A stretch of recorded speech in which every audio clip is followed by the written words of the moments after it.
Welcome to Vintage Farmhouse again on YouTube, and we're going to show you this rather fine Coalport period dessert plate. Lovely cobalt blue, isn't it?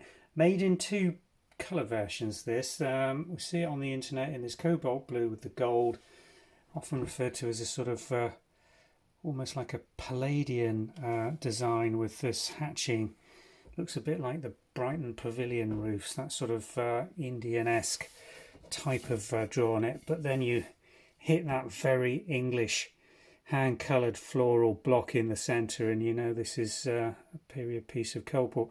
Just look at the quality of the gilt and the glaze on there, and the lack of marks on it considering its age. But what it does have is very, very fine. I don't know whether you can see that. If I bring it into, like, there you go, that fine micro glaze crazing almost entirely across the clear portion of the plate, and the rear doesn't affect the cobalt section at all, which is absolutely mint, as you can see. Well, maybe it has got a little bit of underglaze, or maybe it is the overglaze that has craze, but it doesn't show through particularly.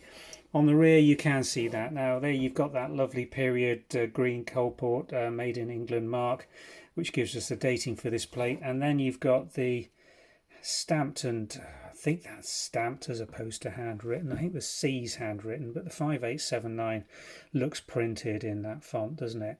That is the actual pattern reference or design. As I say, these were made in this beautiful cobalt blue, which I think is the most outstanding, but also a pink block design with the same floral, same gold motif, and the gilt identical, shape identical, but a sort of lighty dusky pink. I think I prefer the cobalt. It's certainly more elegant, more emporial.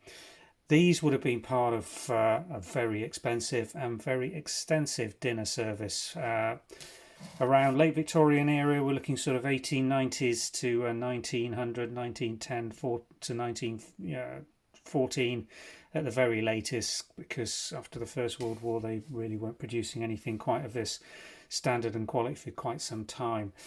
But this is a really nice antique example of what they were producing, and in quite a rare pattern and design, and it's in very good condition despite that micro glaze crazing which we've brought to your attention. They're extremely rare to find this in this design. So if you'd like more details, do click on the link below. It'll take you directly through to the Vintage and Antiques website, where this particular dessert plate example by Coalport from late 1890s is going on sale from the UK. Thanks for watching.